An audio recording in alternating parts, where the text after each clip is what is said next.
Narcotics Anonymous. Big Book Introduction.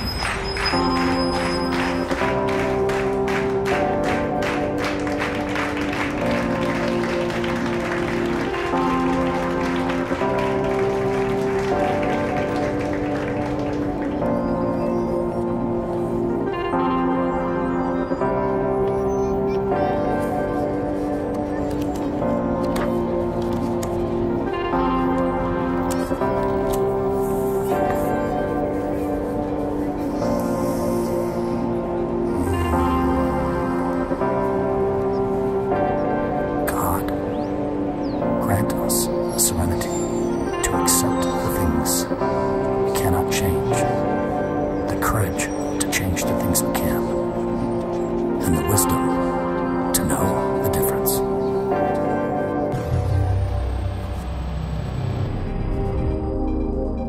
Introduction. This book is the shared experience of the Fellowship of Narcotics Anonymous. We welcome you to read this text, hoping that you will choose to share with us the new life that we have found. We have by no means found a cure for addiction. We offer only a proven plan for daily recovery.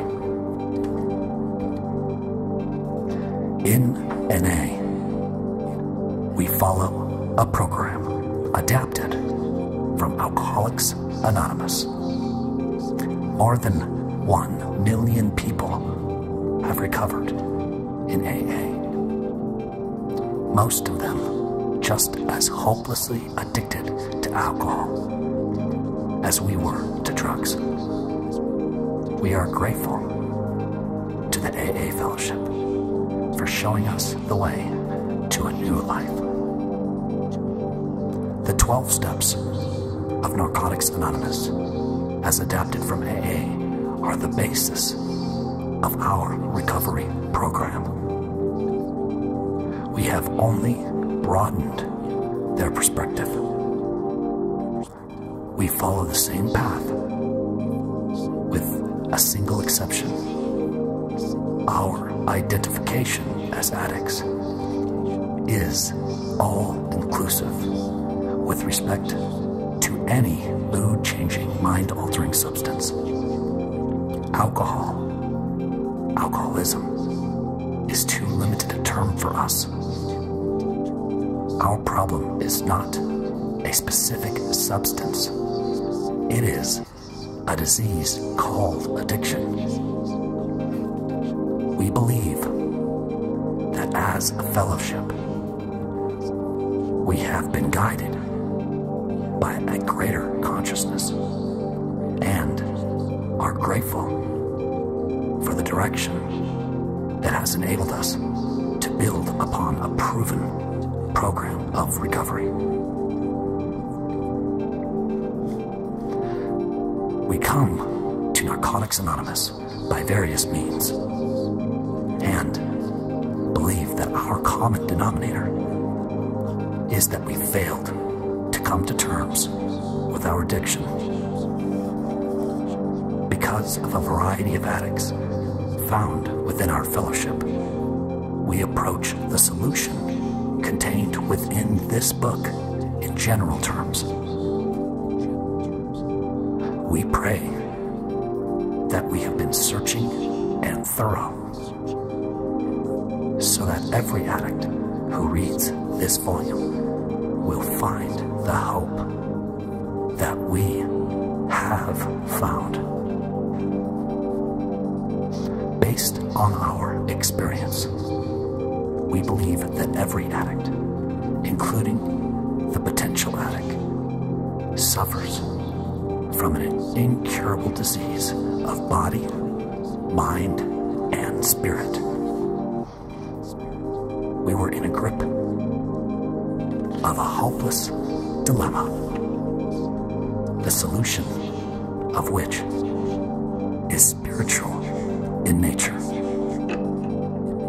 Therefore, this book will deal with spiritual matters. We are not a religious organization.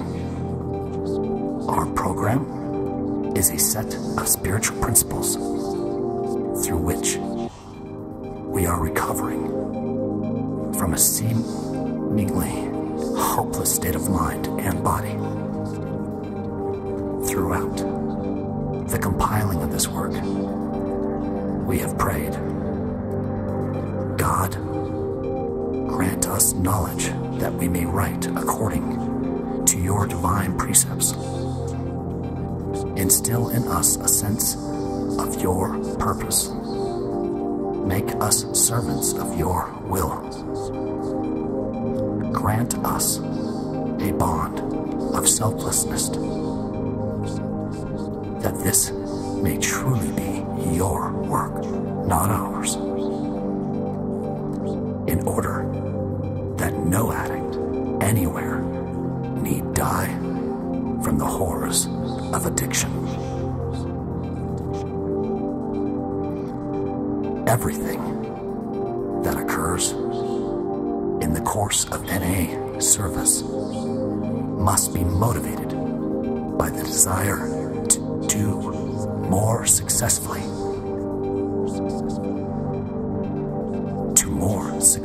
carry the message of recovery to the addict who still suffers. It was for this reason that we began this work. We must always remember that as individual members, groups, and service committees, we are not and should never be in competition with each other. We work separately and together to help the newcomer. And for our common good, we have learned painfully that internal strife cripples our fellowship. It prevents us from providing these services for necessary growth. It is our hope that this book will help the suffering addict find the solution that we have found. Our purpose is to remain clean just for today and carry this message of recovery.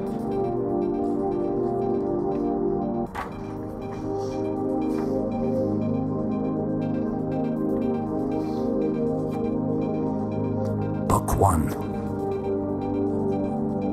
Narcotics Anonymous. Many books have been written about the nature of addiction. This book primarily concerns itself with the nature of recovery. If you are an addict and have found this book, please give yourself a break and read it.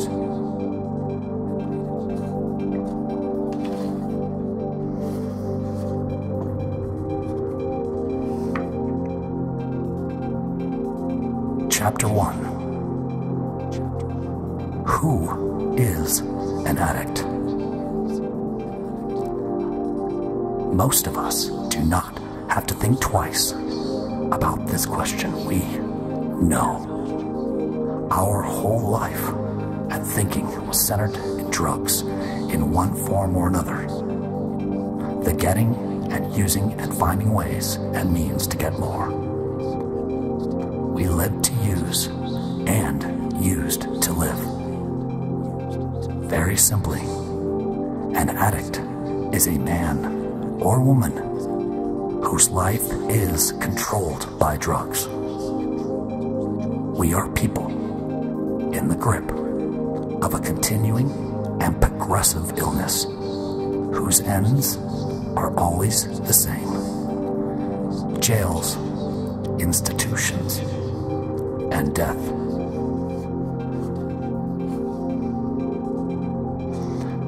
Those of us who have found the program of Narcotics Anonymous do not have to think twice about this question: who is an addict? We know. The following is our experience. As addicts, we are people who use of any mind-altering, mood-changing substance causes a problem in any area of life. Addiction is addiction is a disease that involves more than the use of drugs. Some of us believe that our disease was present long before the first time we used. Most of us did not consider ourselves addicts before coming to Narcotics Anonymous program. The information available to us came from misinformed people. As long as we could stop using for a while, we thought we were all right. We looked at the stopping and not the using. As our addiction progressed, we thought of stopping less and less. Only in desperation did we ask ourselves, could it be the drugs? We did not choose to become addicts. We suffer from a disease that expresses itself in ways that are antisocial and that makes detection, diagnosis, and treatment difficult. Our disease isolated us from people, except when we were getting, using, and finding ways and means to get more. Hostile, resentful, self-centered, and self-seeking. We cut ourselves off from the outside world. Anything not completely familiar became alien and dangerous. Our world shrank, and isolation became our life. We used in order to survive. It was the only way of life that we knew. Some of us used, misused, and abused drugs, and still did not consider ourselves addicts. Through all this, we kept telling ourselves, I can handle it. Our misconceptions about the nature of addiction included visions of violence, street crime, dirty needles, and jail. When our addiction was treated as a crime or moral deficiency, we became rebellious and were driven deeper into isolation. Some of the highs felt great, but eventually the things that we had to do to continue using reflected desperation.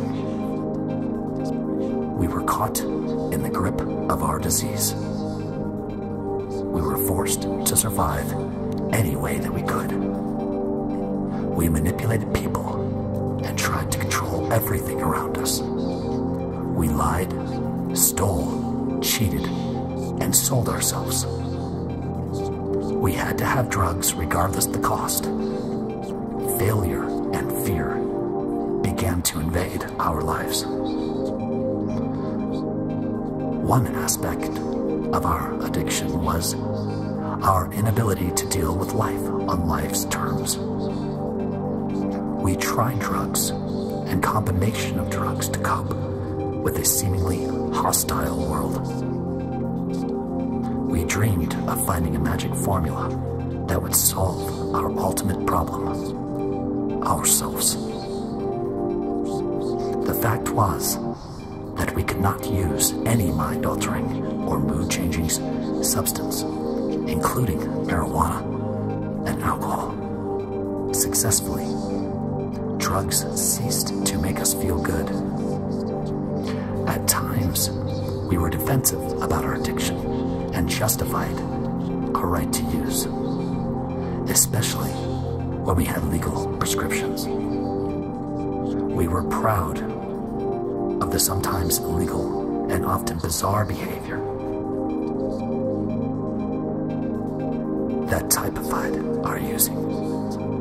We forgot about the times when we sat alone and were consumed by fear and self-pity. We fell into a pattern of selective thinking. We only remembered the good drug experiences. We justified and rationalized the things that we did not keep from being sick.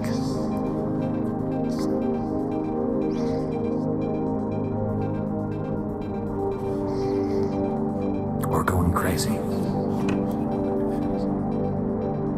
We ignored the times when life seemed to be a nightmare. We avoided the reality of our addiction. Higher mental and emotional functions, such as conscience and the ability to love, were sharply affected by our use of drugs. Living skills were reduced to the animal level. Our spirit was broken. The capacity to feel human was lost. This seems extreme, but many of us have been in this state of mind. We were constantly searching for the answer, that person, place, or thing that would make everything all right. We lacked the ability to cope with daily living. As our addiction progressed, many of us found ourselves in and out of institutions. These experiences indicated that there was something wrong with our lives. We wanted an easy way out. Some of us thought of suicide. Our attempts were usually feeble and only helped to contribute to our feelings of worthlessness. We were trapped in the illusion of what if, or if only, and just one more time. When we did seek help, we were only looking for the absence of pain. We had regained good physical health many times only to lose it by using again. Our track record shows it is impossible for us to use successfully, no matter how well we may appear to be in control. Using drugs always brings us to our knees.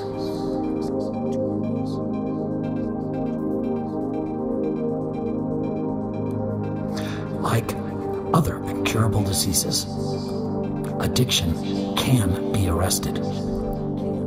We agree that there is nothing shameful about being an addict, provided we keep our dilemma honestly and take positive action.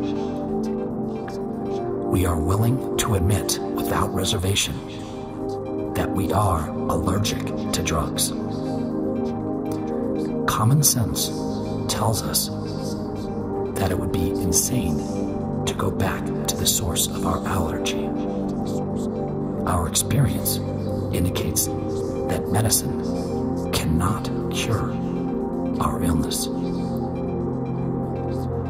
Although physical and mental tolerance play a role, any drugs require no extended period of use to trigger allergic reactions. Our reaction to drugs is what makes us addicts, not how much we use. Many of us did not think that we had a problem with drugs until the drugs ran out.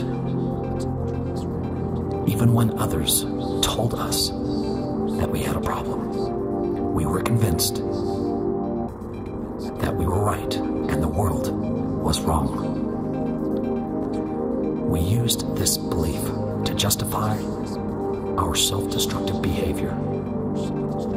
We developed a point of view that enabled us to pursue our addiction without concern for our well-being or the well-being of others. We began to feel that drugs were killing us long before we could ever admit to anyone else. We noticed that if we tried to stop using, we couldn't. We suspected that we had lost control over the drugs and had no power to stop. Certain things followed as we continued to use. We became accustomed to the state of mind that is common to addicts. We forgot what it was like before we started using. We forgot about social graces. We acquired strange habits and mannerisms. We forgot how to work. We forgot how to play. We forgot how to express ourselves and how to show concern for others. We forgot how to feel. While using, we lived in another world. We experienced only periodic jolts of reality or self-awareness. It seemed that we are at least two people instead of one, Dr. Jekyll and Mr. Hyde. We ran around and tried to get our lives together before our next run. Sometimes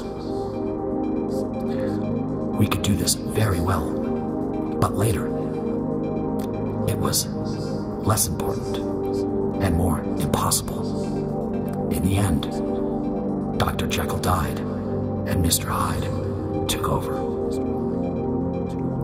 Each of us has a few things that we never did. We cannot let these things become excuses to use again.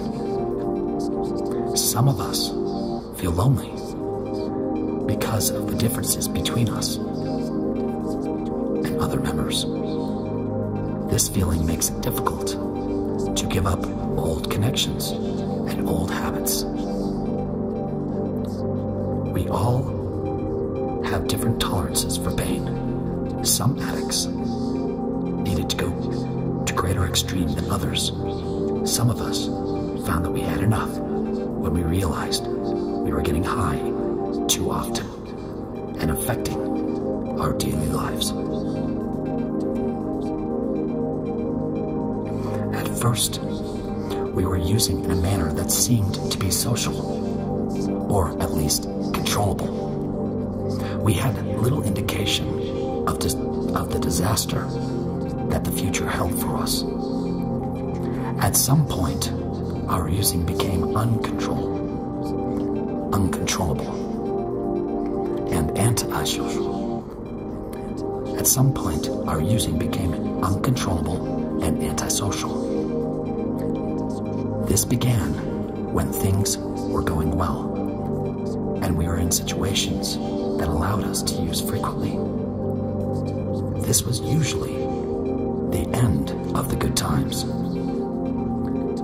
We may have tried to moderate, substitute, or even stop using, but we went from a state of drugged success and well-being to complete spiritual, mental, and emotional bankruptcy.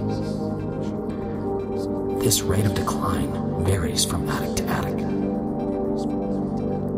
Whether it occurs in years or days, it is all downhill. Those of us who don't die from the disease will go on to prison, mental institutions, or complete demoralization as the disease progresses. Drugs have given us the feeling that we can handle whatever situation might develop. We became aware, however, that drug usage was largely responsible for some of our worst predicaments. Some of us spend the rest of our lives in jail for a drug-related crime. We had to reach our bottom before we were willing to stop. We were finally motivated to seek help in the latter stage of our addiction.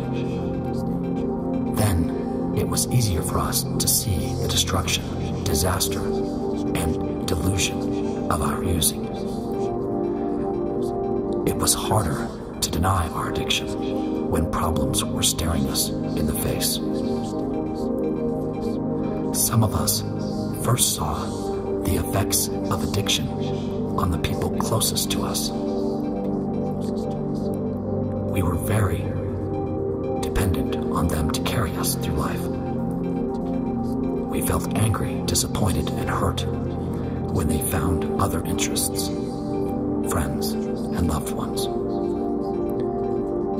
We regretted the past, dreaded the future, and we weren't too thrilled about the present. After years of searching, we were more unhappy and less satisfied than when it all began. Our addiction enslaved us. We were prisoners of our own mind and were condemned by our own guilt. We gave up the hope that we would ever stop using drugs. Our attempts to stay clean always failed, causing us pain and misery. As addicts, we have an incurable disease called addiction. The disease is chronic, progressive, and fatal. However, it is a treatable disease. We feel that each individual has to answer the question, am I an addict? How we got the disease is of no immediate importance to us. We are concerned with recovery. We begin to treat our addiction by not using.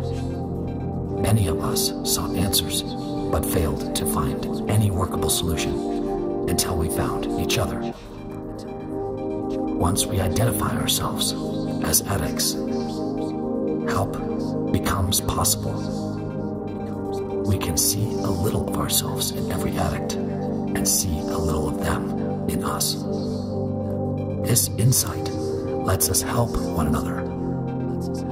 Our future seemed hopeless until we found clean addicts who were willing to share with us. Denial of our addiction kept us sick, but our honest admission of addiction enables us to stop using. The people of Narcotics Anonymous told us that they were recovering addicts who had learned to live without drugs. If they could do it, so could we. The only alternatives to recovery are jails, institutions, dereliction, and death. Unfortunately, our disease makes us deny our addiction. If you are an addict, you can find a new way of life through the NA program. We have become very grateful in the course of our recovery. Through abstinence And through working the 12 steps of Narcotics Anonymous, our lives have become useful. We realize that we are never cured, and that we carry the disease within us for the rest of our lives. We have a disease, but we do recover. Each day, we are given another chance. We are convinced that there is only one way for us to live, and that is the NA way.